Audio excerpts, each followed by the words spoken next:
without hiccups. Apologies for that, everyone. Again, hello, welcome, hi to our second Dune Awakening live stream here out of our Oslo offices. Again, hiccups happen. I'm still here. We are still here. I hope everyone is still watching. But anyway, we have a lot to go through. I hope you are well hydrated and you're sitting comfortably. Before we go over the segment and what's coming up, some information for those of you who might have missed it. We have moved the release date for Dune Awakening from the 20th of May to the 10th of June with a head start on the 5th of June. That will give us a little bit of more time to work on some improvements, so there's no concern, there's no reason for concern. We just wanted to work on a few things a little bit longer, and hopefully it makes for a better gameplay experience for everyone as well. And more importantly, it gives us the time to do a non-NDA beta weekend on a large scale where you can be streaming, you will be able to talk about the game, you will make videos. Hopefully that is exciting to you. So that was one of the reasons as well. But what are we going to talk about today? So the segments. Combat. We will be talking about the vision of our combat for Dune Awakening. We will show you gameplay of both solo combat and group combat. We might even show some PvP, who knows? And then we will also have a segment about server structure, because we know a lot of you were kind of concerned, or some of you were concerned about Head Start and how it will be working, playing with your friends, playing with guilds and groups and such. So we go over that as well. And then towards the end, we'll also have a Q&A, of course, where we collect questions throughout the stream and then answer those with some of our guests. But before we dive into the combat section, let's watch a quick video.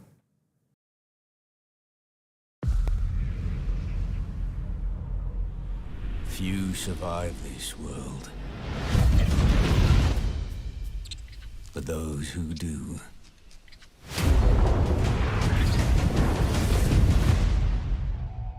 awaken.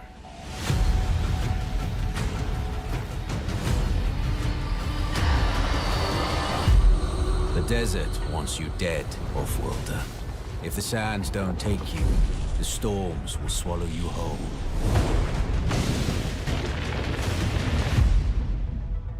But you don't have to walk this path alone. In every danger, there is opportunity. The foundation of something greater. A power waiting to be harnessed. Desert power. Some claim to rule this planet. But Arrakis is yours to explore. To fight for. To conquer.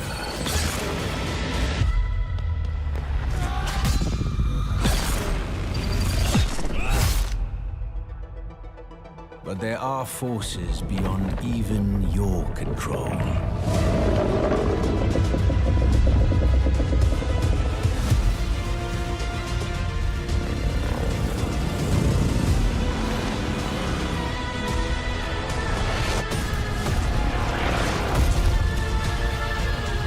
Master Arrakis, and it will open your mind. This is your path to awakening.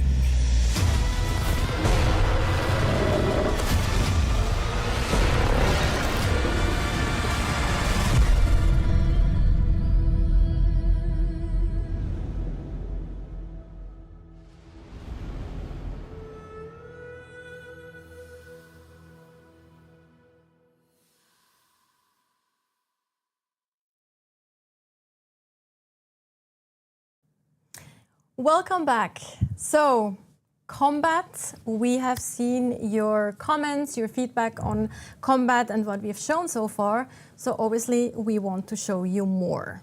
And to talk about combat, I have two guests with me now, two very interesting guests, and they really know what they're talking about. For one, I have Viljar here, game director on Dune Awakening. Viljar, you want to introduce yourself quickly? Hi, I'm Viljar. I've been on the project for about 5 years, game director. Other projects I've worked on, I've started at Funcom 25 years ago, working on Anarchy Online. I also worked here at on Age of Conan. I did some travel in between. I worked on the Syndicate shooter. I worked on Hitman Absolution and Mirror's Edge Catalyst, to mention a few games. So a lot of things that are very relevant as well to especially this section and combat in Dune Awakening too. And then also, last but not least, we have Alex, lead combat designer. Alex, you want to introduce yourself? Absolutely. Hi, my name is Alex, lead combat designer on Dune Awakening. With Funcom, I've been for like 16 years now, with the last big project being Conan Exiles. Yeah. Has it been 16 years? It's been 16 That's years. kind of That feels crazy. super old. It's great. I love That's it. crazy. Yeah. I remember doing like Conan Exiles streams with you back in the days as well. It was super fun too. It's good times. Yes, good times. Anyway, now we're actually talking about combat in Dune Awakening though. And to talk about combat, we also have to talk about the vision of our combat in Dune Awakening, which is we kind of want to raise the bar when it comes to combat in open world survival games specifically. But what does that actually mean, Viljad? Yeah, so when we set out, we wanted to make the best combat experience in the survival game genre. Combat in Dune Awakening is about the interplay between ranged, melee, and abilities. It is responsive and reactive. It is about positioning and movement. Quick in, quick out. Players focused on ranged and players focused on melee should have equal opportunity to succeed, but everyone will need to use abilities. Now, playing optimally means switching playstyle depending on the situation. Use ranged weapons as someone approaches, then quickly switch to melee as they get near. So basically combat is fast and with a lot of movement, right? Yeah, that's correct. So we are less about the perfectly timed button press, but more about the overall tactic, like reading the combat environment. So we looked more to action games than traditional survival games when it came to building our combat. So we are not going for a Souls-like approach to combat. Yeah, I think that's very, very important to mention as well, like actiony but not Souls-like. And in that context, I think it's also very important to mention that the combat has to work both in a solo and in a group gameplay. That's a difficult thing. Group gameplay setting. There we go. Thank you, brain. There we go. Not hiccup. Yeah. So we need to support solo and group play, as you said. So as a solo player, you really should try to separate enemies from the group. So try to approach it with a divide and conquer mentality. Abilities provide great opportunities for this approach, basically. So you can command a single NPC to come to you, or you can use a gravity grenade to keep the enemies behind them at bay, or even use a shield wall, which is normally used for cover, to actually put it in place of someone who approaches you, and then it will slow them down, giving you more react to come up with your tactics to deal with them. And sometimes it's okay to bravely run away. You can disengage with the Shigowari Claw or even a knee charge, which can be seen as combat tools, but also as good tools to get away from combat when you need to. And yes, on the co-op side, playing with friends is easier, but you still need to be careful and not pull everyone at the same time. Like the paradigm that we worked with is 1 enemy is fine, 2 will provide a challenge, and 3 should be hard. So if you go beyond that, you kind of brought it on yourself. Good point. In the end there. You mentioned abilities and tools and things. One thing that's very important in the game as a whole is basically be able to customize your kind of experience, right? Like that goes into character customization, it goes into how you want to play outside of combat too, but more importantly, it really also goes into kind of customizing your own combat and your playstyle, right? Yes, that's correct. So one of our pillars is expression and customization, and this is something that we follow throughout everything that we do in the game. So it's not just about making your character look the way that you want, but it's also developing the combat style that you want.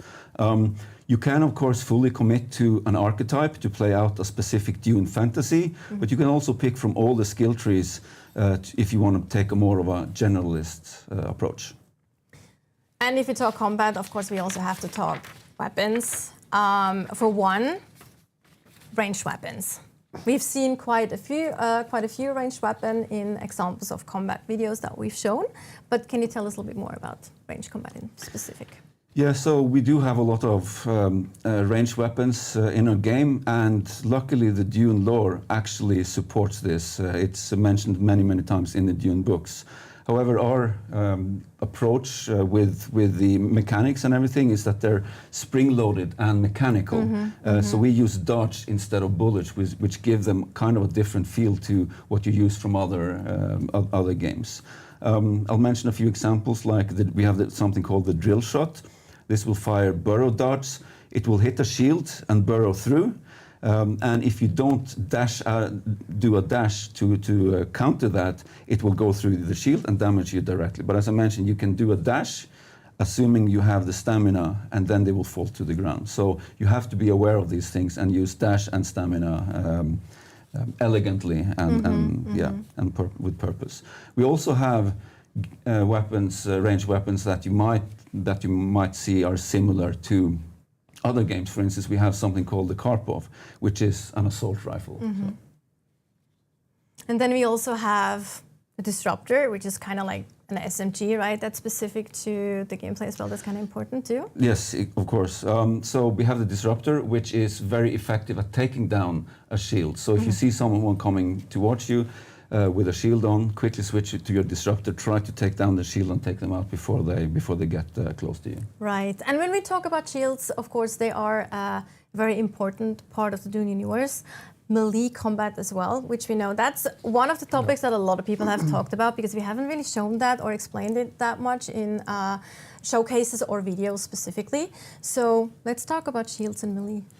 Yeah, so on the melee side, we have swords, we have rapiers, we have the kinjal, we have the crysknife. Swords deal damage in an area, but they are kind of slow. You do a swing, but it's kind of slow compared to the kinjal, which is very fast, but only focuses on one enemy at a time. So even there, you can play as you like. And of course, our shields, they work a little different from what you're used to in other games, I think. Our shields actually go down when you shoot, which makes you vulnerable. So you go into an encounter and start shooting, and suddenly you wonder why you take a lot of damage. Your shield went down. Now, this can be used, this also works the other way. So if you go against an enemy, if you time it right, you see them start firing, and then you dodge out of the way, and then you start damaging them. So it's about looking for windows of opportunity while dodging out of the way from damage. So you can, of course, do the melee approach, where your shield won't go down when you attack. However, you're still vulnerable to the slow blade attack. This is a special attack where if you're fighting against a shielded enemy, with a little bit of extra effort, you can actually press through their shield to deal damage through their shield. So you're never completely safe. And the last thing I'll mention on this is that you can be staggered by various attacks, in which case you should use the dash, as I mentioned already. And again, it uses stamina, so manage this carefully. So the dash is kind of a get out of jail free card sometimes, as long as you have stamina, right? Exactly. And if you talk shields and weapons, we have to mention the last guns too, of course. Right, the last guns. So the way that the last guns work in lore is that if you fire a last gun at a shield, you get an atomic explosion. And fun as that may seem in the short term, we deemed it impractical. So I like that it's like, we deemed it impractical. So it's like have like nuclear explosions all over the map We constantly. had it working, but we figured it out that it's probably not for the best, for the greater good of the game. Probably not. Yeah, it would be hilarious maybe for a day or so, but then I It think was funny. players would get kind of tired of it. yeah, exactly. So the way we did it is that the Emperor decreed that any last gun produced or crafted on Arrakis will have a safety. So basically, if you try to fire a last gun at someone who's shielded, the last gun just will refuse to fire. Right. So that's how we dealt with that. As a kind of a elegant solution to the whole problem. Also, if we talk Holtzman tech, which the shield is of course a Holtzman tech, we have more Holtzman tech in the game, of course. Yes. Yeah, so you have the Hulsman, the suspensor belts, and these are really good for both traversal and combat.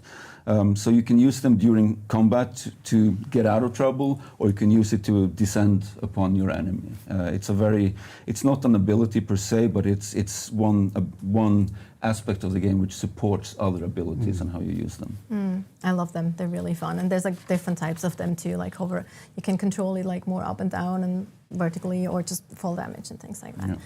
Yeah. You briefly also mentioned the Dune fantasy earlier on, and of course, if you talk about that, we have archetype, like we call them in the game, that are very much going into this Dune fantasy of like, we have characters that people might know from the books or the movies, like Duncan Idaho, Swordmaster, for example. And for example, we also talked melee, we do actually have a Swordmaster archetype in the game, right?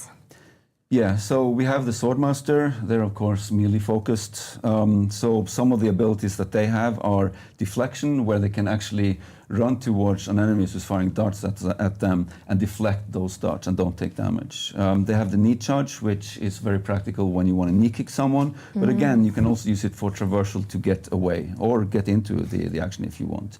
And then they also have something called the Eye of the Storm, which is a whirlwind that will attack everything that they hit. It will damage everything they hit around them. And I want to mention this specifically for the beta players, because we've actually reworked how this whirlwind attack works. So the next version that you'll play will be much cooler. There we go. A little bit of a nugget for the beta players. Thank you for all your feedback, by the way. It's very valuable and very much appreciated. Also, I am very much a Swordmaster at heart. I also like Retaliate, for example, which is a super cool skill, but we don't go into detail about that. You can try that out soon, hopefully yourself. But if we talk about archetype, some of you might have started watching the show or watching the show, the Bene Gesserit TV show that's now available. I think it's on HBO. If I remember. Don't count me on it. Maybe I think I'm right. But we also have a Bene Gesserit archetype tree as well, right? Yes, we do have the Bene Gesserit, and they're all about voice powers and supreme muscle control. So they have abilities like the Bindu Sprint, where they can run at incredible speed, run into combat or run away from combat. They have the Compel, which is where they can command someone to get to them and incapacitate them for a bit until you and actually give you time to damage them before they regain control over their limbs. And they also have the Weeding Step, which is a very cool ability where they can move superhumanly fast behind someone and then attack from the back. So these are, of course, only two of the archetype trees that we mentioned, but it's kind of surprising as well because, or not surprising, because those are my favorite ones. I go with them a lot, and I love combining the Swordmaster and the Bene Gesserit trees because they just work so well together, especially also if you like melee. But we'll see more on that a little later in the combat segment.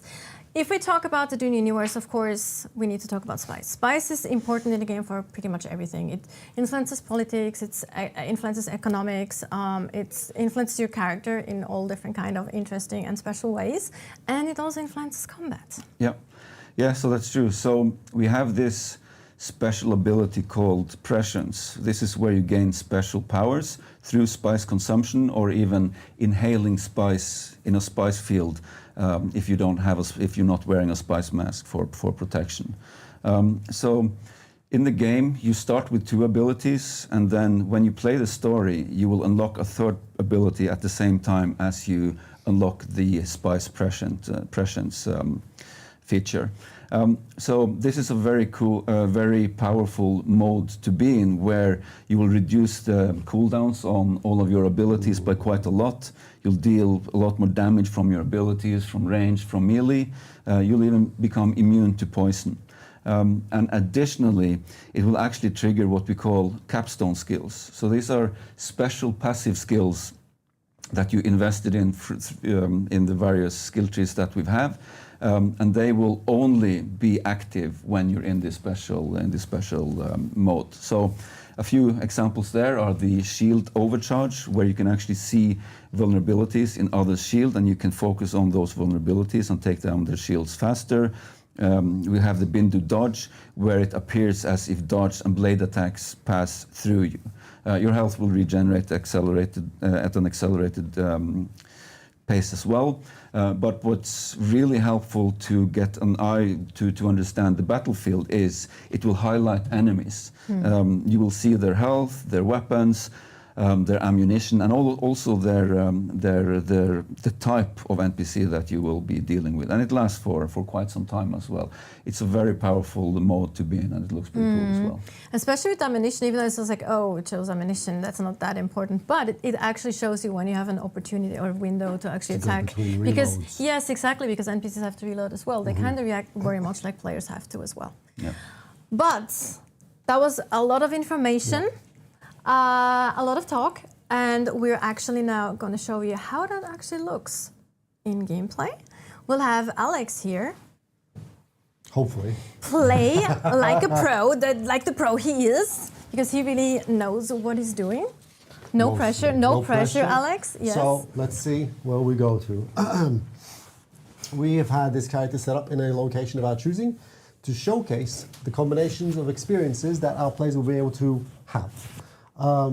Combat is a dance of multiple things, and we have a wide selection of very interesting toys that we'll demo here so that our viewers can see and experience. So this will be solo combat first, right? Just to make that clear. Ooh, we're actually low on water. I forgot to solve that problem beforehand. And we're standing in the sunlight. See, that's why you should always be prepared if you go out. Absolutely. Make sure you have enough water. We will make not sure cheat to fix this problem. We will suffer the consequences because we can cheat. We will find water in the location that we go to.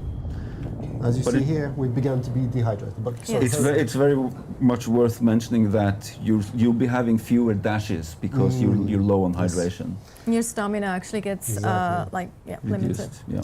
If you can see where the pips are on the bottom left of the screen above the hydration icon, every time you cross that threshold, you're given a bonus to your stamina. Right now, because we're below both of the thresholds, we do not have that bonus. It's a missed statistical opportunity.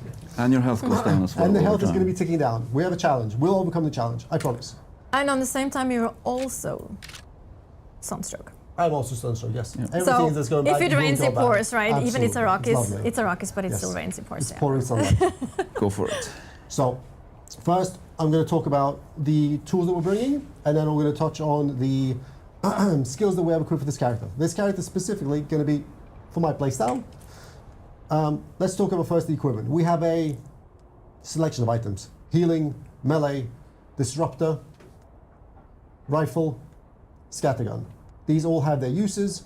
I will use them interchangeably in combat. We have a armor kit. This is light armor. This is more focused around dashing and dodging and being more protective against melee attacks. We have our battery pack that fuels our two of our primary resources, which is technically they're both pulled from the same pool, the energy pool, which Holtzman shields use, and this is the Holtzman shield, and Holtzman suspensors use also. Now we'll quickly show this before we go any further. So I will first activate my shield, boop boop, fantastic. Nice.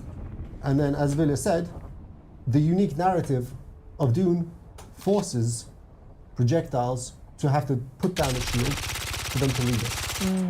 We must time our gameplay around this mechanic. Then, suspensors. The one I chose is the one I personally prefer the most. It is energy efficient, it doesn't give me vertical velocity, but it allows me to float.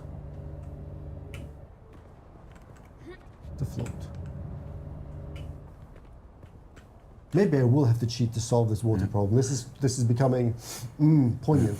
And you saw that his shield started blinking there. That's because he was low on energy while he was suspended. I'm gonna gas out and pop the bubble. There we go. Right. So here we have lost our shield. We have lost the perfect barrier because it is tied to the resource pool. Because we're floating, it will regenerate, and it will re-engage. There we go. Now, in terms of skills, let's have a quick look.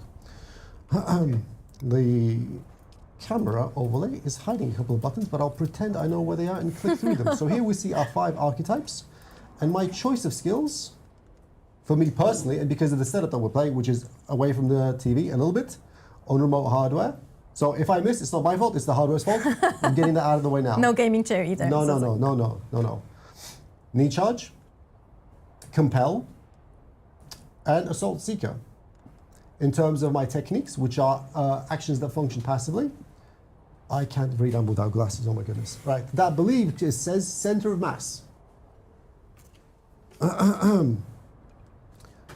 We have energy conservation to give me more juice so that I can fight for longer, float for longer, shield for longer, and death from above to give me benefits to my damage output while I'm floating.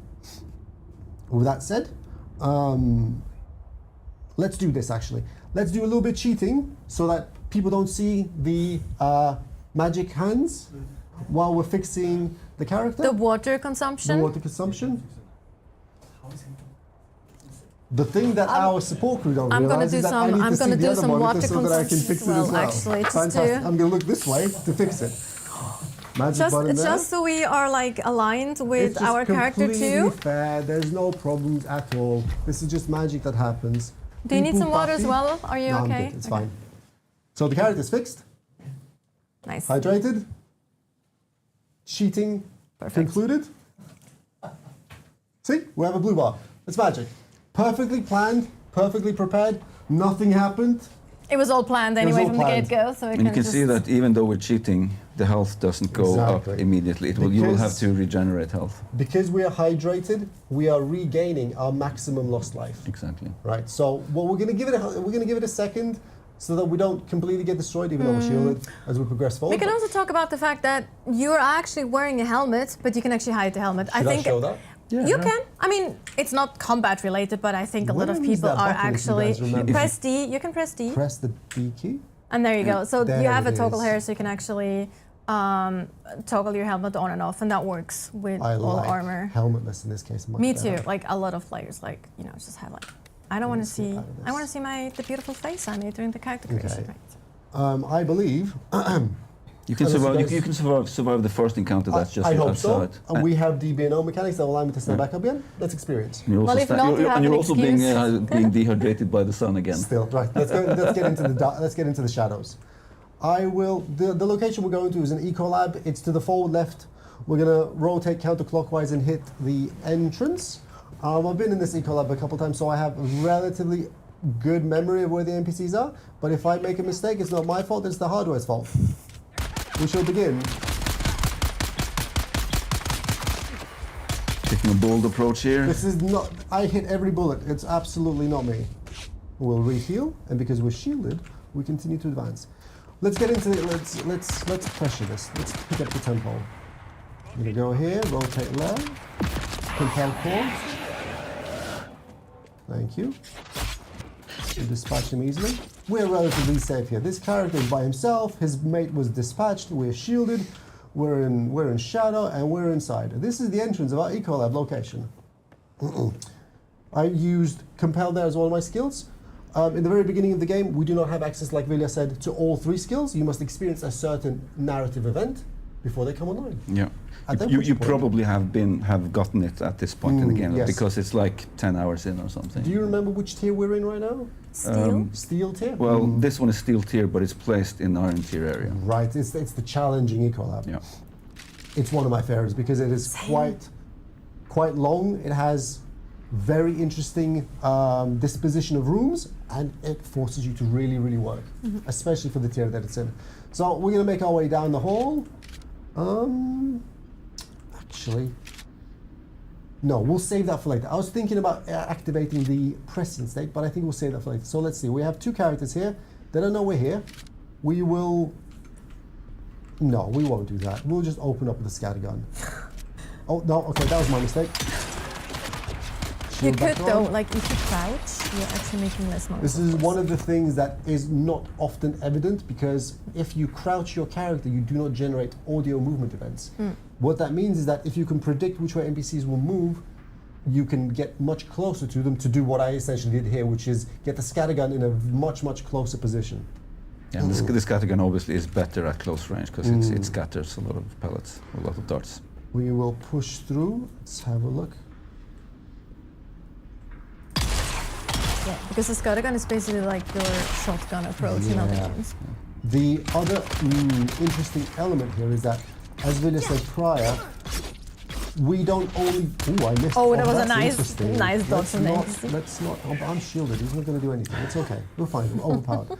One of the things that Villa mentioned before is that because of the setting, because of the Holzman technology, and because of how we need to value, there has to be value to attacking something, but not really taking its hit points away, which is where staggers and the stagger mechanics really come in. For example, with the scattergun is one of the best tools you have to force a stagger at short range, not melee range, but at short range, to a target that you manage to land all of your darts on. So we're going to continue advancing, explore this space. Shall we activate the special? Just wait till you get in energy? a little bit of trouble. Let's get a bit of trouble. So, kind of a longer corridor. I will zoom in with my magical Mark 1 eyeball to try to spot the baddies as we advance ever so slowly. No. There we go. Right. Let's pull back. Yes, Main we in charge. there. We proceed to compel. Tactically withdraw. He didn't. Heroically running away. Oof. Okay. I need to. This is the other element. We need to disposition them. Oh, Oh, he didn't get through. Oh, just dodging. Please push through. Nice. I need to. Oh. I have my abilities. So we see it's very much about positioning and tactical One, combat. 2, Yeah. 3. You staggered. Push through. Nice. and as you saw, the NPC was actually doing a knee charge against you because they have the same abilities as we do. And he's on reload, and I follow through. He was just Successfully. reloading. Yes, nice. Successfully. We might actually get NPCs to maybe be a little bit more clever with when they reload versus shielded characters. That's a future team conversation. Let's handle Maybe you that. can at least imbibe some spice beer so you're ready for it. Absolutely. Let's see. Let's take before we go any further. Let's one. That'll push our bar upwards, and we have to wait a few ticks for it to get ready. We're not going to trigger it yet. We're going to wait for the go signal before we get spicy. Also, you can do that via food or drinks, but also sometimes it kind of goes up organically.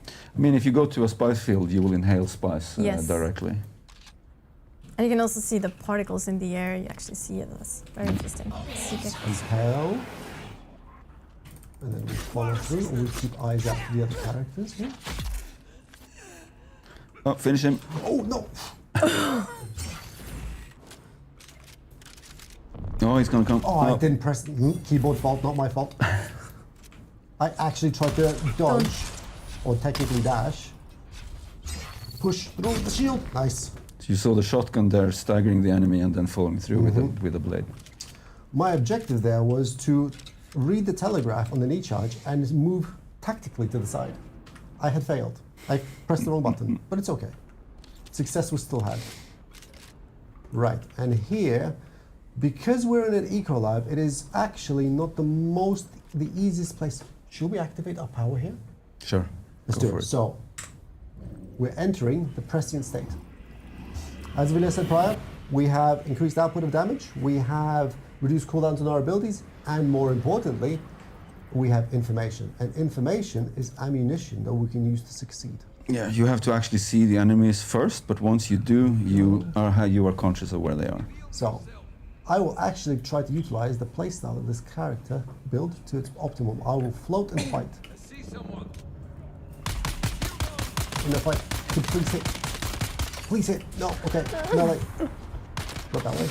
You did see the buff activate Yeah, though yeah. on the right side from You your want to heal? passives I need to engage while this you were flame. floating. Dash sideways. 1, 2, 3, dash away. Fence. Parry. Follow through. Success. And since you're spec'd, you're on the same tier as them basically, it's just one slow blade. If you go against higher tiered enemies, you will have to use more of those, so that's obviously more challenging. Normally, the first time players experience a location that they're under-geared for, they need to be Ooh, that's interesting. Ooh, okay, let's proceed to melee. Yeah, and you shall. Okay. And what we saw there was that you were blocking, you weren't parrying, you were Yeah. holding block actually. I didn't feel comfortable in the situation to try to risk it. How did he die? I guess he exploded. That's interesting. Let's Well, push then- forward. Let's see what we encounter. Let's actually reload our equipment. Reload. There we go. This next button. No, that's the same button. Reload this button. There we go. And this last one is already ready to go. You also see now, of course, that the spy's prescient bar goes It's slowly going down, yeah. And as you saw there, Alex was preparing before the next encounter. You really should prepare before you go into every encounter. Especially if you play solo, right? Yeah. You have to Yeah. be way more careful right now if you play solo like this. Usually it's okay, it's just a question of how many resources players are willing to sacrifice for their speed and or efficiency. Let's actually throw a Seeker. Bang.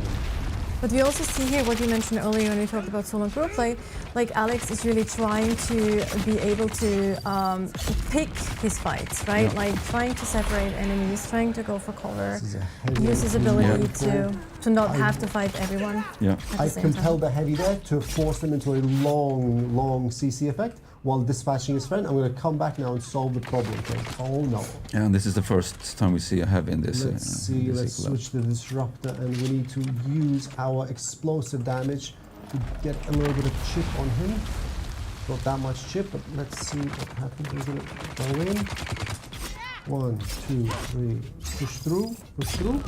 Disengage, see if he decides to bubble. No. Another hit. Okay. No. And then Because- And yeah, this guy has a minigun, and they are very good at taking down your shield as well. One of the Oh, Nice. that was very close. he Okay. was just about to do a suspensor blast, which would incapacitate Alex. One of the big things that players will experience is that even though, as we listed prior, even though an individual character is quite easy to handle, the second you mismanage space or mismanage resources, it becomes very tricky. I need to stop speaking and focus. It becomes very tricky to handle the output that everything is throwing, which is why I need to try to focus these guys down quickly. CC him, disengage, reposition. I jokingly say running away bravely, but like it's really a tactic. It's a smart tactic sometimes. You yeah. should try to get away from it, regroup, and then go back in with a plan. Because going up against a lot of enemies solo is tricky. Right, let's progress. Okay, this way. It looks interesting. Let's have a look. Right, that appears to be a range. Ooh, okay, let's check this way. Rotate. heavy. Right. So again, we'll compel him away from this problem, and then we'll press the opposite direction. And we'll try to dispatch his friends quickly. And it's not me, it's the hardware. Into melee, blocking. Oh. No, I failed. Okay, knee charge. Knee charge successful, push through. Boom. Abilities allow you to bypass. Can I? Yes, I can. No, okay. Pull away. The reason I pulled away is because I noticed my stamina, which is why my abilities were not usable. I pulled away to regenerate my stamina, re-heal to be safe. I could probably have succeeded the fight. I just didn't want to choose to risk my resources because everything in Dune costs time, costs investment. Why risk when you can make things a little bit more successful? Right, and you might even have lost your shield because Absolutely. of the minigun. Right? Push through. And I'll mention for the beta players that we're doing a big rework or iteration on stamina. So a lot more things will cost stamina. Stamina won't always regenerate depending on actions that you do. You won't regenerate stamina as you sprint, for instance. We have a few more fixes coming in for this as well, but it will be a much more valuable and an important aspect of combat. This version is not on the beta, right? No, this is No, not on the this beta. one Right, is so not this on is the the beta. first time beta players could be potentially seeing the changes that are upcoming. Yeah. Interesting. Lovely lore tidbit. Let's press the button. People can enjoy the text on screen while we proceed to succeed. That's actually the boss that is talking. It's the leader of this area, Inhaler. I don't see any contacts. We'll push forward and further and okay. This looks like a space where something. Here we go. Right. So my press instinct has depleted, Oh yeah. which is why I don't see the character's lovely highlights to tell me what they're about to do. So I need to choose when to go in with much less information. And we can see here what's happening now is that he's in withdrawals. We can't actually consume spice. He needs to wait for that bar to go down, then he can consume spice. However, he will have to consume more spice now than he did in the first round because his tolerance is growing. And this can go up to quite a high level where you'll have to consume a lot of spice in order to be able to go prescient. Shall we consume spice? Let's see. Oh wait, no. I will know. I will focus on the gameplay. Right, dispatched. Okay, let's see what this character is doing. Okay, he thinks I'm there. Let's compel. One. Break away. Scattergun. Let's see what he does. I'm not there anymore. And I can't hit him. Great. Wait, again. Is this the server acting up? Let's see what happens. We're gonna finish and get our success opportunity. Oh. No. Back. Leaving. Nice. And let us rearm and re-equip. We'll press this button to rearm this gun. We'll press this button that's already reloaded. Scattergun is reloaded. Disruptor ready. Let's rock and roll. Right, I kind of know this layout. We're gonna go down the stairs. And further and further. Let's see again. Shall we? Let's use that and use more. And spice is the fuel of the Empire. It is a lovely resource. It is expensive, but we are on Arrakis. Therefore, unlike most characters in the universe, we have easy access to it. And to be fair, we're cheating right now a little bit when it comes to spawning items, spawning the beer. It's fine. Mostly. Let's observe. No, but you will be able to craft spice beer, spice coffee yourself, and you'll also sometimes find it in loot. Okay, that's And again, this if you're way. like getting close to spice field, it would also. Happens if I don't dispatch them quickly. See, I can shoot. I can float and shoot as well. No, I have to reload. That's a mistake, Alex. There we go. My shield almost popped. This is from 2 attackers. Okay, less speaking, more focus. Sorry. What is he doing? He's being compelled. He will approach. He will get stabbed. Nice. Disruptor, reloaded. Rifle, scattergun, reload. Hello. Pressing forward and further. Are we alone? We're alone. We continue.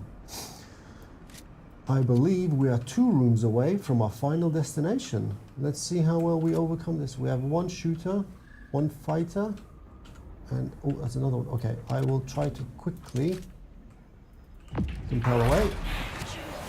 What's that problem? Focus on this problem. Explosive floating bomb. Go down. He decided to. Oh, that's a misplay. Oh, he parried. I'm sorry. I will counter your parry with my knee. Successful. Oh, that's his friend. Parry. Nice. Counter. Rotation. Fantastic. Do I have to heal? And I just run out of stamina at the end. And they're very much pushing me.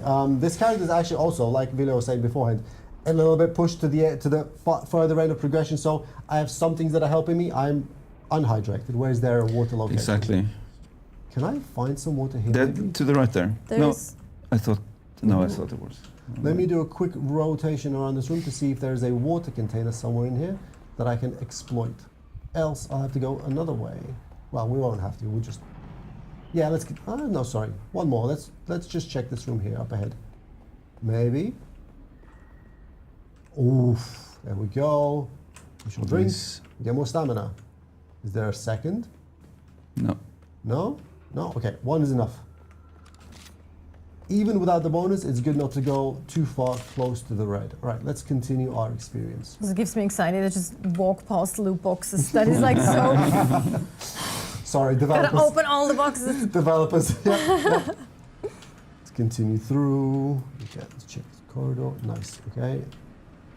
Right, and I believe we ought to be somewhere near one of the primary events. So this is where we come to the blood door. You can pass through, but you cannot exit until you've taken care of all the enemies inside. The terminology of a blood door is started off as an internal keyword for us. These are technically Holtzman shields that have been specifically configured for very, very specific purposes to make a gameplay experience better for the player. We shall proceed through. Now, And if you look back at the door, you can see that you can't actually exit now. However, your friends can follow through. Yeah. And sometimes not friends also follow. This is true. And this is where some of the deep desert ecology become very, very interesting. Yeah. All right, so in this location we have a big gameplay space, 3 paths, left, middle, and right, and there is also an underside. I happen to know this because I've reviewed this Ecolab a couple of times, and I will pretend like I don't, but I do. We will engage with this piece of content doing a clockwise rotation, going left and around. Let's see how well we do. We will try not to aggro too much because, as we saw previously, if I make a mistake, I am punished. We will try to minimize mistakes, and again, crouching to not risk being heard until we absolutely have to. That's a heavy. This is a bad location. I should not have gone this way. I need to use this box to keep cover from the heavy. Let's see how long my shield can hold before I... Oh! Nice, okay. Please shield, shield, shield. What is he doing? Shield, shield, compel. Run through. We will not fight him because we don't have the resources to. We will engage. No, I missed. Oh, yeah. No, stop. Please stop. Okay, stab, stab, stab. Finish, crouch. Get below line of fire. That guy doesn't see us yet. Okay, we have resources. We're going to go in. This was a marksman that I happen to know is here. It's quite dangerous if he is not dispatched quickly. They proceed to stack up a lot of poison damage on our players. We will not fight the heavy because that is a dangerous proposition. Instead, continue to rotate around the location to dispatch his friend. Actually, let me see. Maybe it's not so bad. Yeah, let's do that. Let's get rid of this guy before we get into too much trouble. Compel, advance. No, Alex. Stab the body. Stab. No, get away. Recharge. No, I don't have any stamina. No. That's exactly when it comes down to resource management. I'm too eager right now. Power yes. tools. Did that push through? No, it didn't. Try again. Dash in. And miss. Great. Follow. Staggered. Push through. There we go. Even a combat designer can play perfectly every single time. That's It's the totally fine. hardware. Please Yes, don't blame me. it's the hardware and the okay. gaming chair.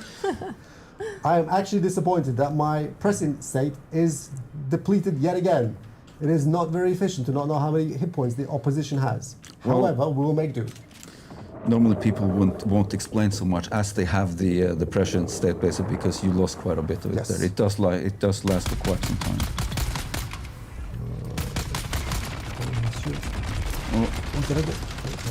Pull back a little bit. See what happens. It's a heavy and a... And aside from combat like this now, he's in withdrawal, and you start seeing these pink elements showing up every now and then. So after a while, you might start seeing things that aren't there if you trigger pressions too often. Why I said spice can influence your character in all different kinds of ways. So you almost had a shield Almost there. had a shield. Come on, push through. No, not enough. Next weapon. Oh, successful. Okay, great. And then let's look around to see. Let's actually reload before we push further. Disruptor, rifle, scat gun. Fantastic. Rifle equipped. Let's see what we see. I believe we have cleared the left and right, and now we need to have a look at the middle. Yep. Yes, we do. How we cleared it? Let's have a floating detonator. 3, 2, 1, click. Some damage. Yeah, so this assault seeker actually has double functionality where you can throw it and it will explode on contact, or you can trigger it as it moves towards the target, or past the target even. Push through the shield. Nice. Reload equipment. Reloaded. Oh, hello. No. Wait. I'm not ready. Wait, get your turn. Floating bomb. Yeah.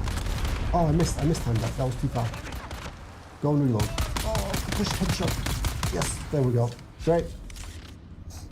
Let's heal some health. We see that the door is still locked over there, so there's enemies still left. some enemies. Yeah, that's the way we need to go. So we need to find the remainder of the encounters.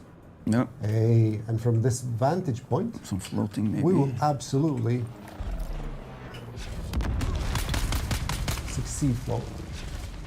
That's where your build comes into play. Oh. Okay. No, bad. No, that's also bad. Please don't. I have to confess it. I don't have any. Oh, get away.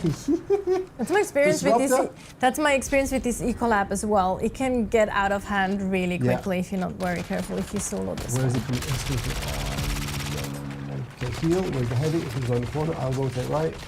1 health pack, 2 health pack. Stay low. Stay low, stay safe. I have stamina, I have resources. Go. Okay, let's go. Daggers to hand. He was right here. There he is. Quantum bomb. Bam. I'm just choosing to ignore you. 1. Oh, you got me. Okay, knee to the face. Dagger through. And run away. Give me my cooldowns back. And stamina. Stamina's 1. Compel. Dagger. This is all about risk minimizing. I could have been much more aggressive. I could have risked my durability of my equipment. I chose not to.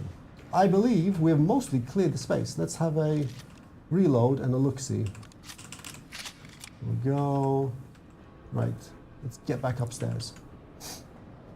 To there. To there. Yeah, There we you go. see the door is green there. So we're not going to go through the next room. That's where Inna Hiller, the leader of this Ecolab or this testing station, is. We're gonna end the solo play at this point. Yep. I love Not spoil the boss here. No, Yes. that's Even though we fine, heard her talk actually earlier, so it's like we're not gonna kill her this time around. So that gives us the opportunity to now from solo gameplay go into group gameplay. We're gonna set up some things behind the scenes. We're gonna watch a quick video first, and then we'll be right back with more gameplay for you to watch.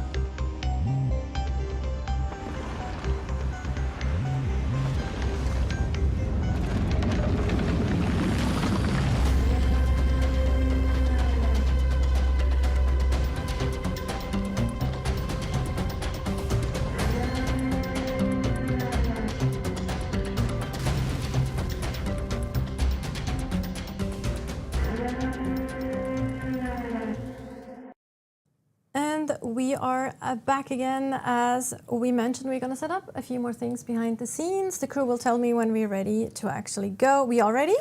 Well, that was fast, was super efficient super because we were fast. actually, because we're going to talk a little bit Success. more about the differences between the Ecolab that we just went through solo and the Ecolab that we're actually going through now in group play. We can still do that, actually, we can explain that a little bit as well because the approach is going to be quite different. Plus also we see more group viability or like group gameplay, group like, what's the term I'm looking for? Coordination, coordination, a little thank bit you. of planning, Exactly. well, a little bit more of them planning because these locations are in the deep desert. So you have Yeah. to have a fair bit of planning and protection because not everyone here is a friend. Yeah, the deep desert ecolabs, they are in PvP areas, so you run the risk of PvP here, obviously. Also, we see also the players here, they wear higher tier armor, they have better weapons, they have more abilities as well. Plus, but you're probably going to comment on that later on as well, the approach and the mechanics in this type of ecolabs is kind of different than we just saw in the solo Yes, gameplay. the enemies are much more aggressive. They're much higher tiered enemies. The weaponry and the gadgets and abilities they use against you are more advanced.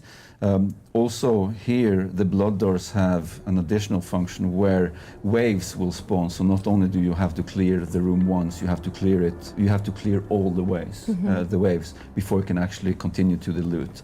And loot also works a little bit differently in the deep desert compared to PvE areas.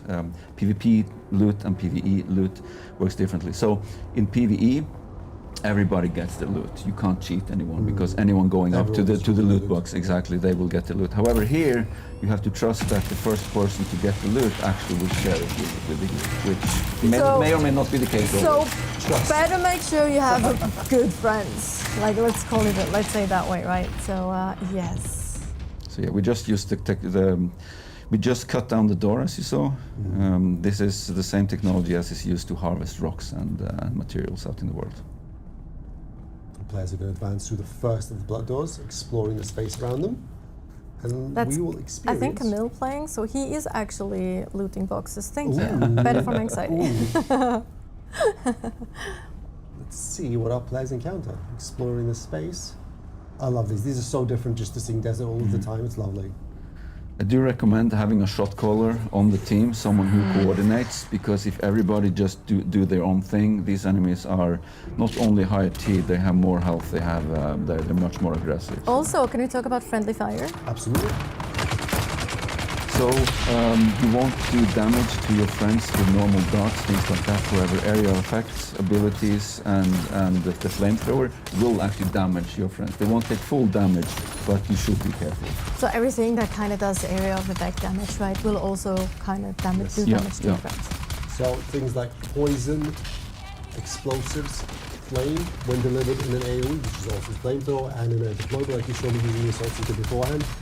And CC effects like suspensor grenade or reduction grenades are also applied in full. So you really need to manage where you deploy your AoE CCs to not hamper your allies. I believe our players have just defeated one of the waves, and then they're now preparing to receive the next. They will rearm and re-equip and be ready to rock and roll. And we'll do maybe some of the shot calling for them instead, because they're all very, very focused on the gameplay. They also have different builds, different abilities equipped, different weapons, which is interesting. These ones just switch between those different. I love the camera work that we're doing right here. Like we saw one player focusing an NPC, and then we immediately switched to his friend to focus on the same NPC. This is exactly the kind of coordination players will need to exhibit in these locations. While it may not be obvious until you're actually playing these places, these NPCs are significantly stronger, they're faster, they are much more dangerous. However, some people might want to challenge themselves and come here by alone. Who knows? It's up to them. Yeah. They also retreat, they use cover, they use the same abilities that players have at their disposal as well, depending on how they'll kind of dash and they'll parry much more often as well. I do want to mention one thing again to the beta players, that we have listened to feedback when it comes to how friendly fire works. Friendly fire will still be valid for groups, but we are reworking how they affect guilds, basically. Prior to this change, both guild mates and group mates were considered allies for the purposes of not taking damage. Exactly. This is one of my favorite. Like, I can tell that's a Swordmaster build, because you saw the green effect, which is basically a passive of the Swordmaster archetype. If you kill someone, it will give you a buff for, I think the first level is 15% more damage for the next attack as well. After you kill you see the Bene Gesserit, they stand apart because their effects are black or dark. It's very distinct, so players can understand what's happening around them. It's good group play. This is very good. Especially these hazes are very dangerous. It's almost as if they're knowing what they're doing. Right? It's wonderful. Bit of resource management, a bit of coordination, a little bit of healing. What we saw there was quick looting. They looted them quickly. They didn't have to go into an inventory. You can go into an inventory and just pick the pieces you want, but that was quick looting where you just hit spacebar and you get them one by one. I think that person is actually kind of poisoned right now. If I like that, exactly. you can see the. So in the paradigm that we have, applying a healing kit will remove poison effects from the players. One of the nice things about poison grenades is that especially both in PvE and PvP, they have a use case. Not only will they force NPCs to move, because NPCs don't like to be in bad clouds of green stuff, it also forces players in PvP to actually make a choice between, do I want to stay here and suffer this small but eventually significant effect, or do I want to reposition and heal? There are many ways to use these, and players are. That's a very close by. That was really nice there, though. Like Boom. almost out of stamina. Like Nice. Did we that was mention- really nicely played, though. I don't think we mentioned, but enemies will. Oh, yeah, you saw one. And enemies will They will actually. revive, They will yeah. actually. Sometimes they run away, and you wonder what they're doing. They're doing the same thing the player is doing. They're actually Yeah. running away to heal, so that they heal. can come back. And they can, of course, also revive themselves. They can get out of the down but not out state Exactly, as well, yeah. like players can. I love the floating light machine gun, the character build just there that we saw a second. Oh yeah, ago. yeah, yeah. That's a throwback to the one. The that remember turrets. what- Yeah. Yeah, yeah.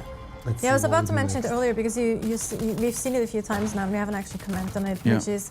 Here we see it, the turret. Yeah. Yes, which is a mentor ability, if I'm not mistaken. Yeah. It's like actually one of the first mentor abilities. And now we're in Prescient state again. So, see all the That's a information. lot of NPCs against. Let's see how well we do. A little bit of panic, a little bit of crossfire. The question is, will our team survive and succeed and receive Nice. the rewards? Depends on the hardware, from what I understand. Nice one! Oh my god, okay. Okay, brownie points. That was really nice. Very good.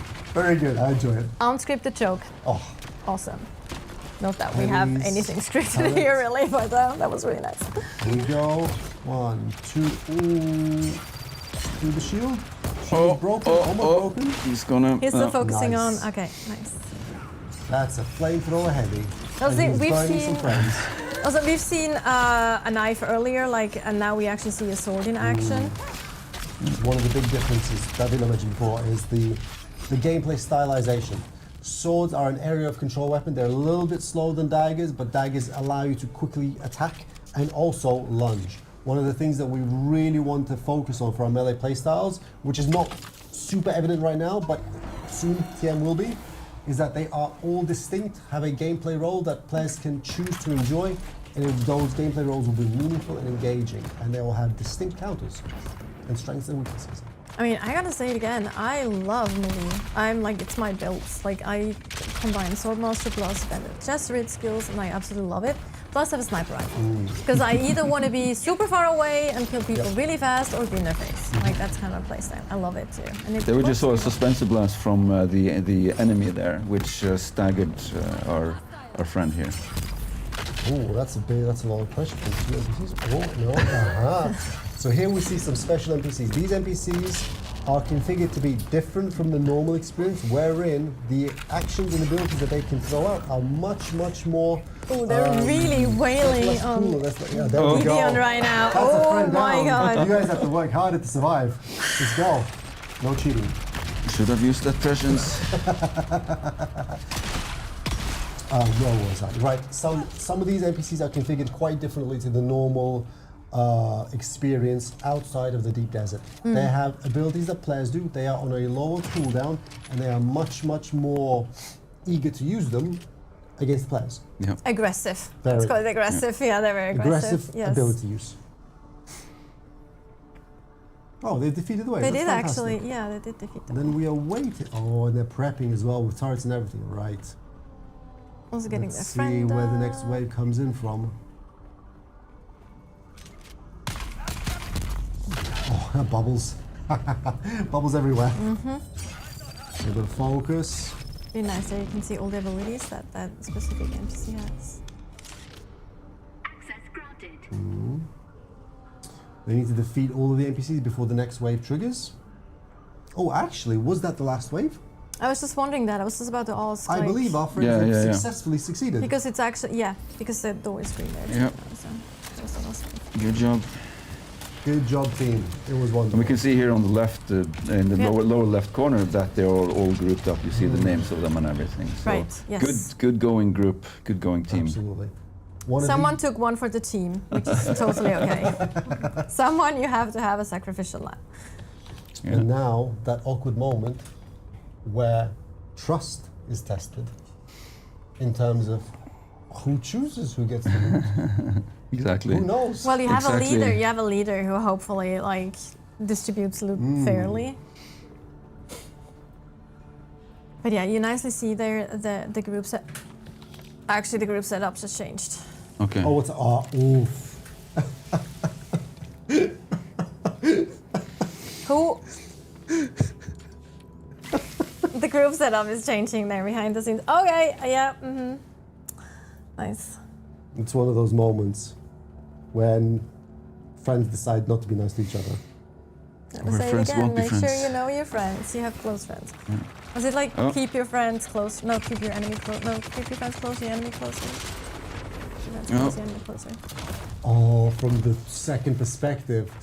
Oof. It's just, this is a single. So, a 2-on-2 fight, a 2-on-2 player fight in a confined space is going to get messy. There's going to be colors on the screen. There's going to be effects going off. We will see if we can comment as best as we can to what's happening. See, like there's esports someone commentator, dead there already. like- Oh, they took somebody down. That was very fast. Is it 2 No. versus 1 Oh, now? stamina Or list. is it? Yeah, 2 versus 1. Yeah. Oh, nice. This is very nice. Oh, someone went prescient. Managed to catch him. Cheating! They're cheating.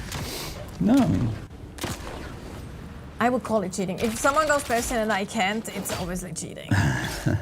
Someone I has like. believe somebody got betrayed. looks like it. Oh, and there's another. Oh, there's a second Ooh, betrayal. that was a Bennett chest Oh, with skill oh on yeah, a friend. the That's funny- like the ultimate betrayal if you use a Bennett chest with skill on your friend. Yeah. That is just the ultimate The betrayal. question is, who is the better player? This is an interesting fight. This is very close. Yeah. It's very close. Oh, it's Someone getting out of staggered. stamina. No, yeah. It's 1v1 Oh. now. Oh, And then we it's saw the new whirlwind. Yeah. so. I didn't know this though. Sword is there. Oh, I believe. Oh, the count is back. Needs to be a little bit more ability use and a little bit better stamina management. Bank your stamina and deploy it in one big burst. Actually, you don't see the stamina on the other player, even if you're prescient, which No. is actually really. I think that's. Oh, Oh, boom. that's close. It almost got. That was a, One of the players is sitting right some here, tension in the and he room just here. went like throw his head back, and his headphone just went flying. It's just like, well done, though, team. Well done. That was can only great. be one. There can only be one. Yeah, exactly. Exactly. There can only be one. But yeah, a good make sure point. you have close friends before if you go into these type of It's collabs. like these kind of situations is actually situations. one of the paradigms that we've designed the game around, which is making friends and enemies. We don't really care which is which, but if you're making friends, if you're making enemies, the game will sustain itself, I Remember think. them along the way. Exactly. I would care who are my friends. I was like, you don't care who is which, but yeah. But also, I like to backstab people, so there you go. Like in terms of friends and enemies and That's frenemies. great. And, yeah, so. I very much enjoyed that. I didn't expect a double backstab at all. The double backstab. Well, Okay, plans within no pun plans within intended. plans. You know, that's how it goes. No pun intended. Who was the instigator? I blame Camille, by the way, behind the scenes there. I think I So- saw him play some mine or something. He's talk about denying. that. He's denying it. I don't believe him. I'm 100% sure. I know it wasn't anyone else. My mind was Camille. Anyway, that was the combat section. Thank you so much, Vilja and Alex, for being here chatting and showing off some of the gameplay. We have, of course, as we mentioned earlier today, beta weekend coming up that a lot of players will be able to enjoy and test the combat in Dune Awakening themselves. You will be able to stream, you will be able to show videos and things from that beta weekend. Sometime next month, more concrete information regarding that will, of course, come soon from our side. But before we dive into the next segment, we are just gonna have a little bit of a break and we'll be right back.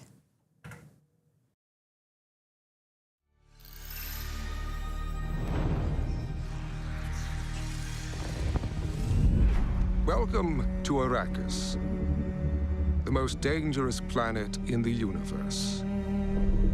Dune Awakening is a multiplayer survival game on a massive scale, where the open, ever-changing world ensures exploration remains a vital activity. Join us as we traverse the breathtaking landscapes and uncover what the sands have hidden. Follow in the footsteps of the native Fremen and learn to overcome the deadly environment. Collect materials to craft a shelter, still suit, and your first vehicle, then venture into the desert. With a scanning module installed, you can scan for resources in smaller areas. or climb the highest peaks to launch a survey probe, revealing large swaths of terrain and important locations like shipwrecks or abandoned Imperial testing stations. Traverse difficult terrain with tools like the Shigawire Claw and Suspensor Belt, and claim powerful tech and gear. Expand your fleet of vehicles and upgrade them with new modules to suit your playstyle. From the cockpit of the iconic Ornithopter, even the most remote expanses of Arrakis are within your reach. In the deep desert, massive Coriolis storms regularly sweep across the land with monstrous power, changing the entire map every week. As new resources and secrets are revealed, the race to survey the vast new landscape begins anew. Be the first to mark the location of precious resources, and give the map to your allies, or sell it to other players on the exchange. Here, there are no paths to tread, only power to claim. This is infinite exploration. This is Arrakis.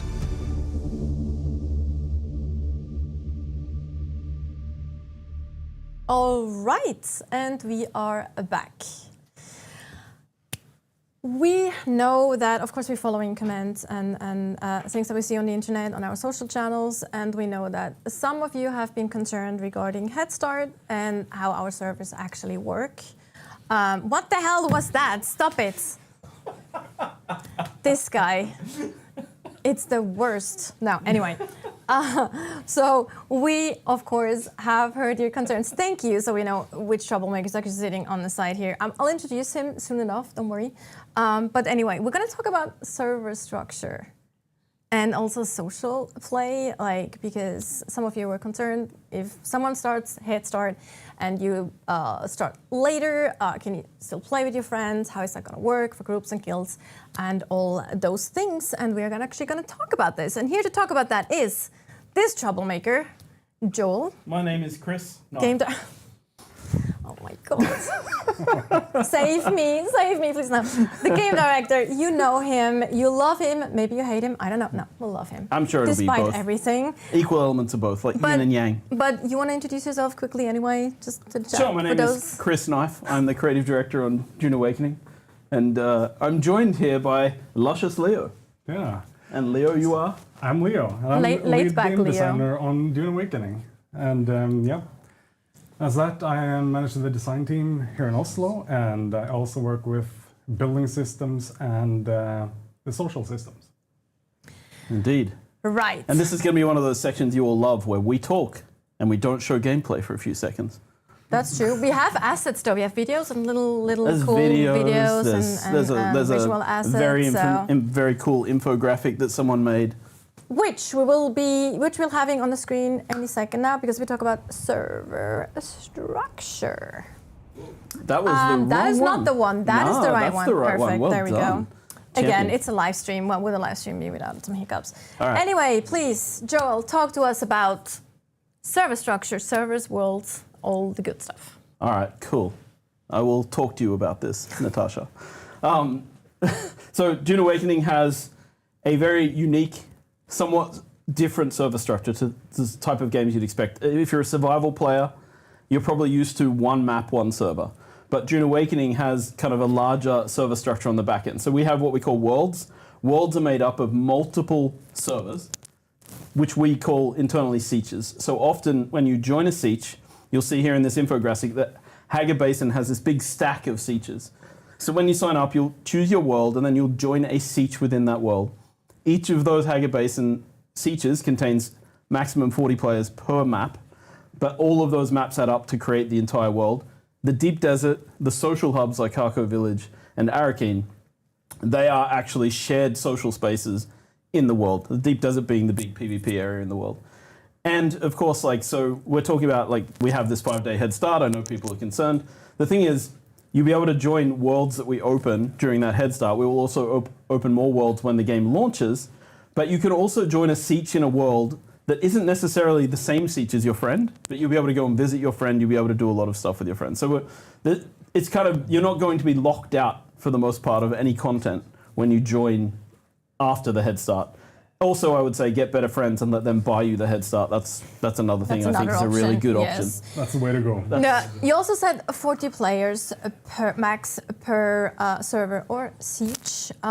What happens if someone joins anyway? If there's like If 40 players? more than 40 people try to join at one time, so it's concurrent users, so CCU, and that means that like then they'll be put into a queue to wait to join. So we can have more characters on a server than 40. We can have, several hundred.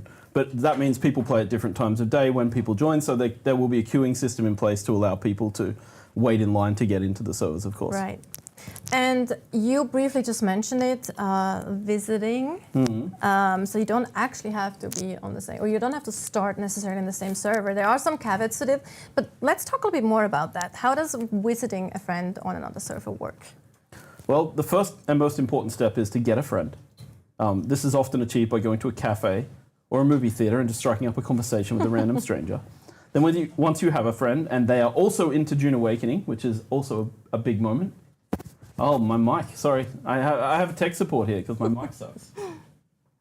Was I talking too loudly? And also, it'd be good to have the visiting friends. We actually have a little video or an asset that shows that too, how you can actually visit a friend. We're talking about how to make friends first. Sorry, well, we can talk about make friends. How do you make friends? He's enabled sexy mode now. So now I first of all, how I make friends is I talk to them in a voice like this. Now we have it there. Okay, so once you've made friends, and you can see friends automatically because they're added from your Steam list as well. So if you have them as a friend on Steam, they will show up in your friends list in the game automatically. Then you go to the friends page. You'd simply click them and say, I want to visit this friend. It will teleport you to the nearest trade post to that friend because obviously teleporting directly to them would be exploitable in infinite amounts of ways. Once you're there, you can join up with your friend, do everything on that siege with them, except for one specific thing, and that is build. You can't claim land. You can build on their base. You can be given ownership of their base and be able to build all the parts of their base, but you don't own the specific land claim. And that's just for database reasons. We need to make sure that we control how many people build in different locations. And then, of course, when you want to go home, you just push escape and choose return to home dimension, and it will take you back. Right, and you can also do contracts and journey steps, like with your friends that way as well. That will kind of carry over when you go back to your home world. Yeah, as well. all of the Or home content in the server, game is accessible with this visiting feature. So you can basically do everything. Everything that you could do in a group, you can do, on someone else's world. You can do it in your own world. So there is this cross-play feature for everyone. You'll be able to, work together. So I think people are concerned about like, I won't be able to meet my friends who started, but this shouldn't be a problem. You should be able to play with people, even if you're not in the same exact siege when you start playing. Right. So we have talked about playing with your friends. Obviously, you can play solo, but then there's the usual things that you have in games, groups, guilds. Maybe Leo can talk a little bit about what kind of options are there to play with your friends besides visiting like their server. Yeah, so let's start with groups. So we saw that a bit earlier in the previous segments, right, with group combat. So groups are temporary social structures of up to 4 people. And they come with some benefits like seeing your group member status on the HUD. You see them as markers on the map. Groups with benefits, huh? Yeah. Groups. Exactly. Love those. Love those. The best Convenient, right? So, and then you have standard features like chat connected to that as well. And yeah, makes it more convenient to game with your friends. Wow, Leo, could you go deeper into chat? Deeper into chat, yes. So this is a groundbreaking feature that we've developed, right? Never seen before in online games. I think more importantly, a more important question, but thank you, Joel. Sorry. Like, how many people can be in a group? Oh, 4. Yes, Yeah. right. So the party Including leader the plus leader. 3 additional ones, right? Yeah, Yes. Compared to guilds.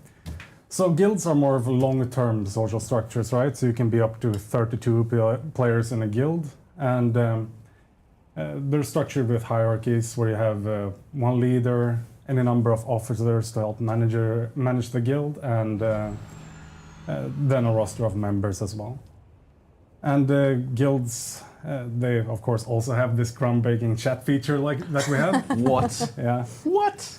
And and both parties or groups and the guilds, they are across the world, right? So if you meet some people in the deep desert and you want to game together, you can do that.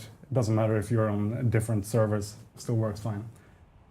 And yeah, something else you can also do with the guilds is that once you progress through individual faction alignment far enough, you can actually align your character to a specific faction, and as a continuation of that, you can pledge the allegiance of your guild to one of the major houses. So either Now, Leo, Yeah. you like to be an Atreides, but I like to be a Harkonnen. And For sure. if we're in a guild together, and you pledge allegiance to the Atreides Lord, what's going to happen to me? you're going to get booted right out of it. You can make a guild with me. I'm Harkonnen too, so it's fine. Nice. Yeah. Hardcore We'll just- Harkonnen. We have to shave our let's go heads, but we're Harkonnen. good. Yeah, We're good. Yeah. Totally Don't fine. allow mixed guilds. totally okay. No mixed skills. No house mixing in this game. Yeah. We talked about chat. When you talk about chat, you mean actually text chat. However, we do actually have proximity chat as We well. do have Like, proximity voice chat as proximity well. voice chat. Yes, Common I think. feature of survival games. Off by default, so that you don't have to be annoyed by that person running past swearing. But what is it? Anyway, You I can think turn it's it on. fun. I think yeah. Yeah, I think voice proximity is chat fun. You just, it's you super know, fun. we got to protect the people's ears. I know. No, I mean it's good that you can choose. Some Yeah, people you don't can like choose. it. Some people enjoy it. So you can choose. But what we also see there is edit permission. So when we talk about guilds, we do actually have a whole permission system in the game for a whole lot of things, right? Like, tell us a little bit more about that, Leo. Yeah, so survival games commonly have this type of bases, right, that you can build in the world, and we have that as well. And we have a longer term persistence than most survival games. So we needed some robust way of sharing access to certain type of assets in the game, right, like bases, but also vehicles.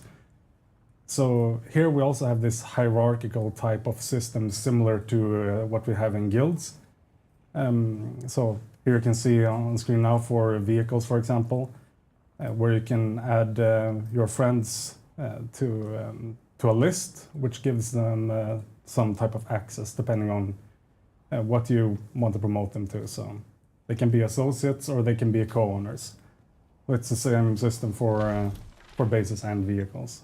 And the way each rank works is that it comes with a certain specific rights.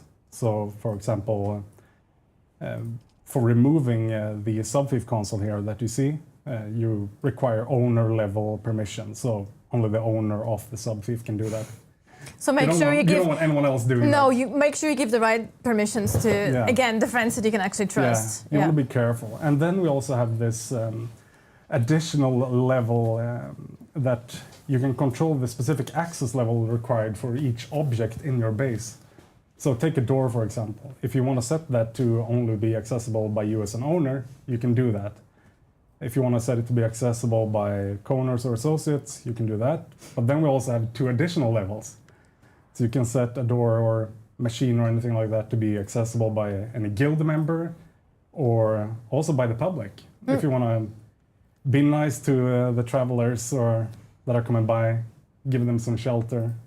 We actually have seen that in the beta. We have like several beta players who just build bases and then open it up to everyone, especially like at the beginning to new players. So they can come in, they can get some water, they can get some basic resources and just you can do that. You can be a nice guy or a nice Or you can girl trap or a them nice and person. kill them. That's yes. also an I mean, that's alternative. the other thing. Like, right, Yeah. like How, depending on. Could you walk us through how the permission system works for the erotic role-playing crowd? For that, Okay, yeah, that's so another stream, I think. okay, let's Oh, go. come on, Let's we get know they're a huge into audience. so when we go into all this level of control that you have over permissions, and it can be a little bit like intimidating almost if you go intimidating. You know what is it now? I know. Yeah, I understand. Anyway, You're intimidating. I get it. You scare me. I'm intimidated. Shoulders down. So it can be a little bit intimidating because it feels like a lot of work, but there's actually a more streamlined option that you can do as well, and it makes it a bit more easier to set all these permissions. Yeah, so we have a lot of assets tied to Joel's scenario here that he painted, and you want to Assets give. tied. Yeah, exactly. So if you want to give access to a lot of bases and vehicles used for his scenario, then you can open the profile for a friend, for example, that you want to give access to a lot of assets. And it's a simple list where you can click, okay, I want to give this person access to that base, that base, that base, and these 3 vehicles, and it's done from a distance. So it's very convenient to set up. Absolutely. Cool. I think this is actually. Oh no, we have actually one last thing. We have a little overview visual that shows where in the world we have our Our worlds. server farms. Yes. Yes. All right. There we go. So, I mean, this is where we're going to have servers at launch across the world. So people can see. I mean, the one in Australia, it's actually kind of on the East Coast because it's closer to Sydney. And I see that the Australian name is in the wrong place, but that's okay. I don't It's expect, fine. I don't expect it. We're only no one in talking the top Northern level. Hemisphere gives a shit It's about my fine. country. We're not But talking about the actual locations right now. But We're we just will talking have about high level. We will have servers in all of these countries and locations, so people will can have the choose. best possible ping. I think the most screwed people are in South Africa, but we also believe that because they don't know where they parked their car because they're South African and they speak Afrikaans, they can connect quickly to South America. It's fine. It's fine. That's usually the best ping for them. Perfect. Okay, but you'll see, we'll have tons of options for you to choose from to make sure you have a competitive ping at least, especially also for PvP, of course, very important since we have quite a lot of people interested in PvP as well. Yep. Yeah. But I think that's it for the actual segments.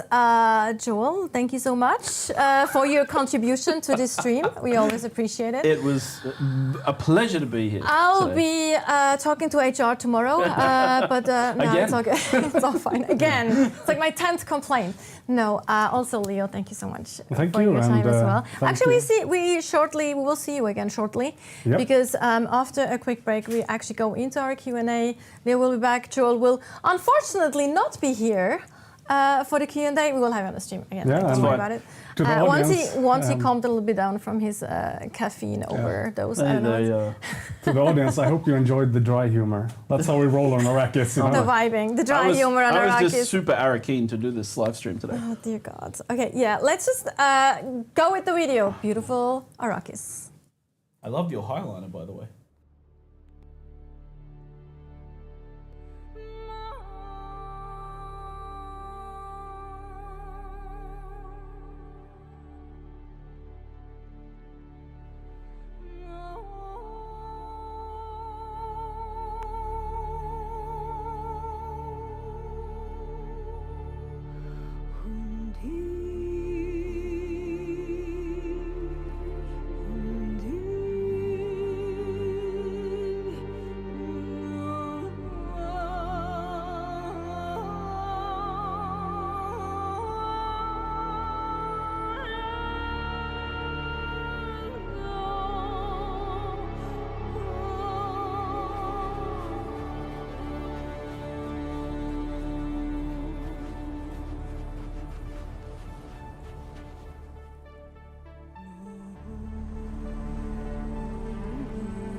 Welcome back, everyone.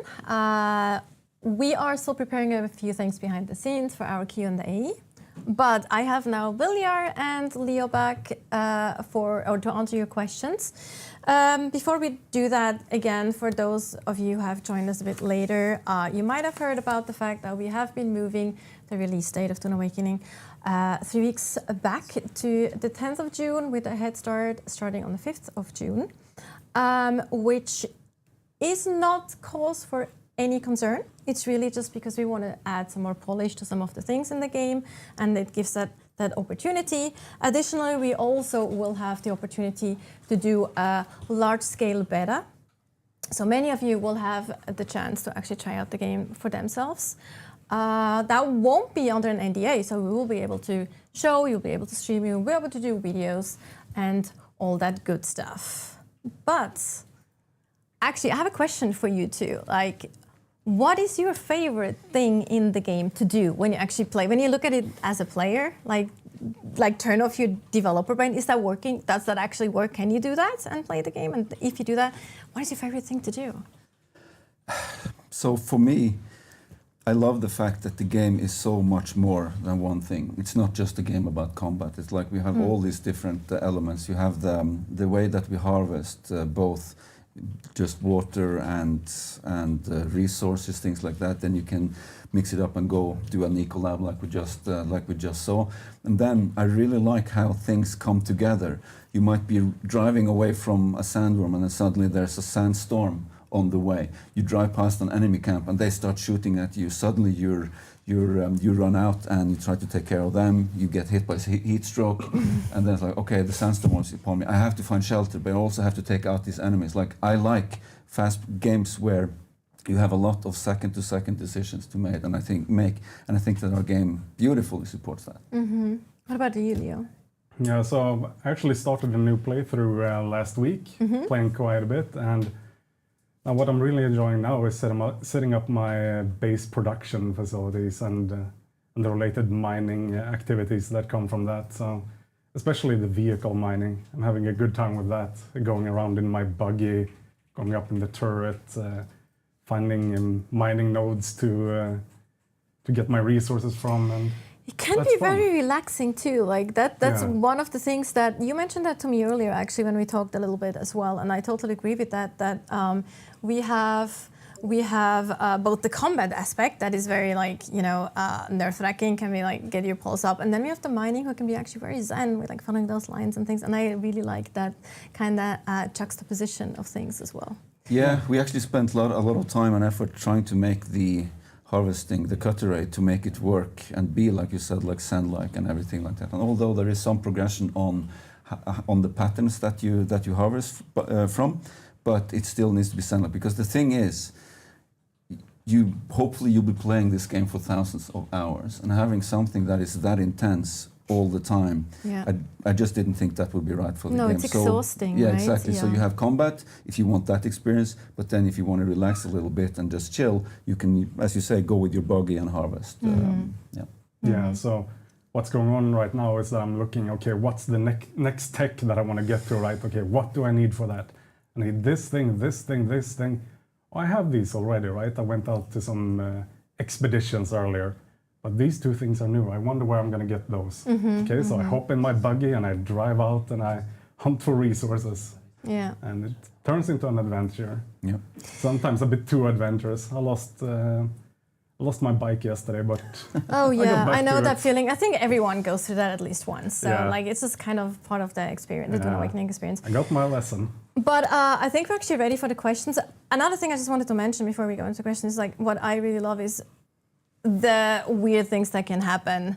Like we saw that, like actually you posted that, I think, where you were driving through the desert. You were looking for the worm and there was like a crash, like one of the dynamic ships that can crash and like crash down onto the surface, crashed like literally like 2 meters next to you. And you had no idea that was coming down. That was just like it's moments like this that I find incredibly engaging and fun. Like these type of things that can happen. Anyway, so we are ready for some questions. We have the first question from Orange Shire. Can the player select which siege they got to connect to as their home dimension, or it's randomly assigned? Yeah, so you get to choose your worlds, and in that world there are many servers, which are the sieges, and you can pick the siege that you actually want to connect to. So you don't have to do it in any order, and you don't, and it's not randomly assigned. Right, and you can talk to your friends again, like to make sure they're on the same siege for that, Yeah, or it's a good at least idea. in the same world as well, because then Yeah. you can still visit and all that. Yeah, you want to align on that before you start, so you pick the For right sure. one. Yes, for sure, absolutely.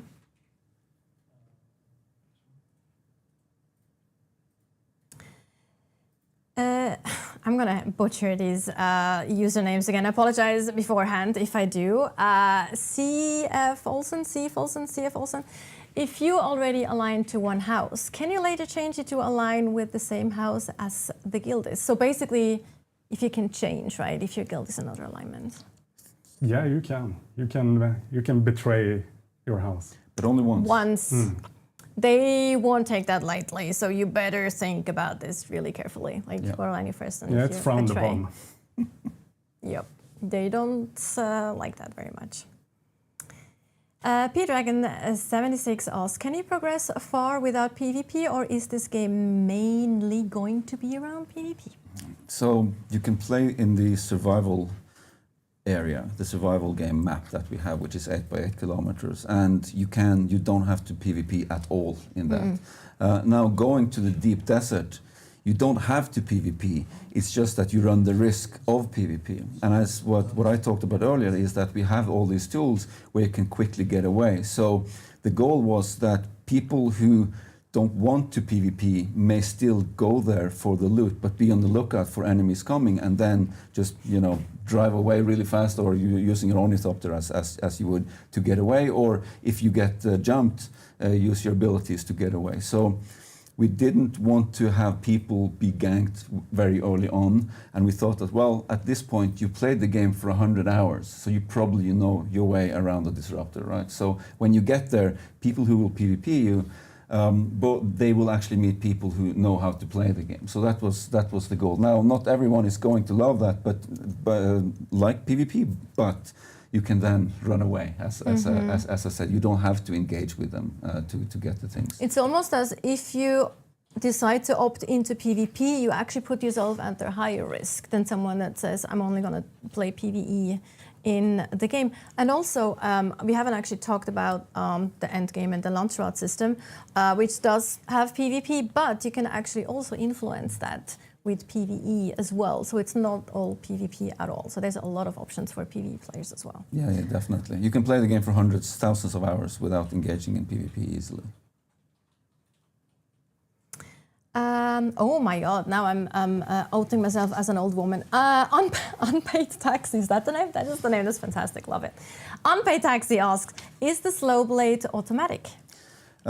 So we have two main attacks for the blade, like the basic ones, if you don't have any skills or abilities associated with it. So we have the quick attack, and then we call it the stab, even though it's with swords and everything you can do the slow blade there. So you can do the quick attack, which is effective to stagger enemies, so you get time to actually deliver the slow blade. Now, if you use the slow blade on an unshielded enemy, you will have a quick in, and then I'm going to lose the thread here. It works differently. So basically, the slow blade is automatic in the sense that it will trigger if you do a stab, so to speak. I guess basically, it's a special. You do it as a special attack, so it's a special. Like you hold your mouse button basically longer. You just click it, so it is a special trigger, and then the animation will play itself out. But it doesn't automatically happen. You have to trigger it actively. Yeah, exactly. Yeah, you look for opportunity, right? And there, I can get the timing in right. Okay, now I hold, and now I get the slow blade. Yeah, and also it takes quite a long time to actually execute a slow blade because it's called slow blade. So you have to make sure your enemy is either staggered or they do something that they don't immediately can retaliate, right? So I think that's also. I think I can explain what I tried to say earlier. Yeah, go ahead. If you go against an unshielded enemy, you will hold for a bit, so it will be akin to a heavy attack, and then you'll do it fast. Whereas with the slow blade, you go fast in, and then the slow is on the when you actually connect through the shield. So that's how So that works. yes, actually that's correct, because you have the heavy attack plus the slow blade, and those happen differently, like if you're up against a shielded enemy or not a shielded enemy. That's kind of what you meant.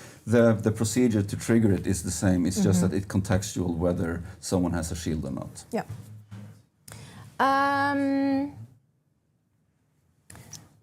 I really need glasses, I think, or better. Sorvina Savage, I think? Yeah, that's right. Sorvina Savage. I also, to my defense, I'm actually also sitting further away than Leo, for example. Has like a really nice angle to the questions. But I'm cheating a bit over here.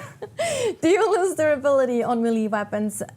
Do you lose more durability on melee weapons than range to offset ammunition use of ranged weapons? That's a good question. That's a very extremely detailed. I don't have the answer for that. And as we balance things, that might go up and down. I don't have the exact numbers. The numbers. I don't think it's a major concern, at least the difference, right? No. In practical I'm gameplay. always fairly cheap, so you will loot some of it, and the rest you will just pull out your cut array, harvest a couple of scrap metal piles, and then you have plenty so that you can quickly craft them on your person. So it's pretty trivial. It's not actually a resource that's very important compared to like stamina, ability cooldowns, and other things, right? Yeah. In the context of things. Black Lion Apps is asking, can I swap active skills during combat? So you can swap your skills. However, if they're on a cooldown, you'll not be allowed to swap them. Okay. Tyler, that's easy for once. Tyler's asking, can you learn all skills available in the game? So Master Trooper, so on. You cannot actually. You can go pretty far down in several of them, or you can go to the end of a few of them, but you won't be able to get all the skills from all the trees. Yeah, we actually had that at one point, that we were able to get everything, but then we made it much more interesting also with the I call them cornerstones, but the capstone skills. Yeah, so you actually will have to make decisions in terms of where do you spend your points. I personally really like that. I think it's more interesting as well. That's Serena Savage again. Will NPCs pick targets based on threats, closest player, or use tactics? Again, that's also quite specific. I wish Alex was here. So they're like, with these things, there's always a combination, and you weight things. So it's like, well, someone might have a higher threat at a longer distance. Who do you deal with? So we have weighted this. So it's like it should feel natural, the way that it works. But again, I don't have the exact numbers for how that's balanced. The thing is, I actually asked Alex that question, I think yesterday during one of our chats as well, and he said what you just said too, though. Like, the NPCs are actually taking several aspects into consideration. How far is that player away? How much damage? How big of a threat is that character? Like, what kind of abilities did they use previously and all that? So there's quite of a complex mechanic behind how NPCs will react to you. They do have tactics, so they change how they play depending on if there's one of them, obviously, and if there's more of them, and depending on difficulty, we'll scale it so that the second NPC might not be as aggressive in the early game as they would be in the later game, for instance. Armored Scooter. Armored Scooter is asking, will soda cars be killable, or are they meant to be the ultimate enemy? So we have the Sardaukar dropships, but Chom mercenaries drop from them. So you will kill them, but they are not proper Sardaukar. You're just not important enough early on, specifically, that they would deal with you. Yeah. They're just sent there. If you kill Sardaukar, that would be part of. It's not the normal approach. Don't spoil anything. Yeah, exactly. You won't. Maybe you'll have to find out. They're not part of the normal NPC roster, so to speak.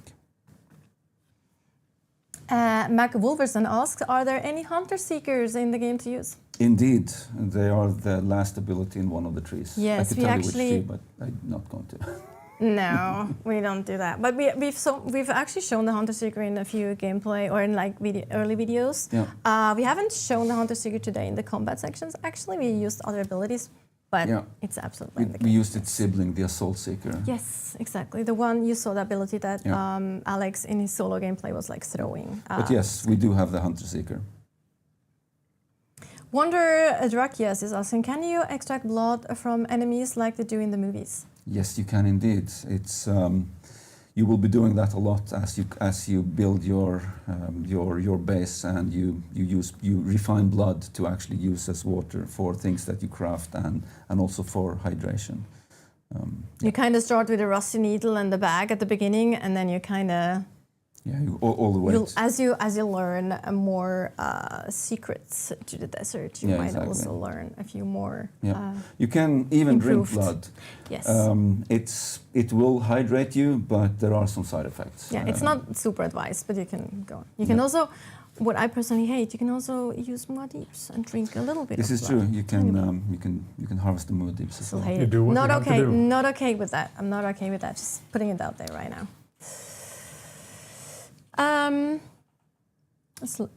Slucker, can you attack players of your same faction? Yes, you can.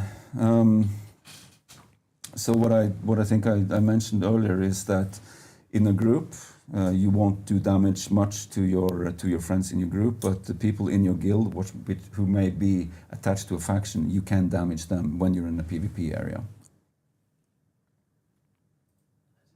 All right, that was it for today. Viljar, Leo, again, thank you so much for your time and for sitting down with us to chat about Dune Awakening. Super exciting. Thanks for answering questions. Thanks for talking about your segments as well. And thank you, everyone, for watching. Thank you for putting up with our little hiccups here and there. We'll improve over time. Those are our second stream. We'll have more coming up. Also, of course, more opportunities for you to ask questions. You can still pre-order the game. You can wishlist the game on Steam. Follow us on our social channels, Dune Awakening, for all of them. And as always, stay hydrated. And I hope you have a fantastic rest of your day. Goodbye. Thanks for watching. Thank you. Bye.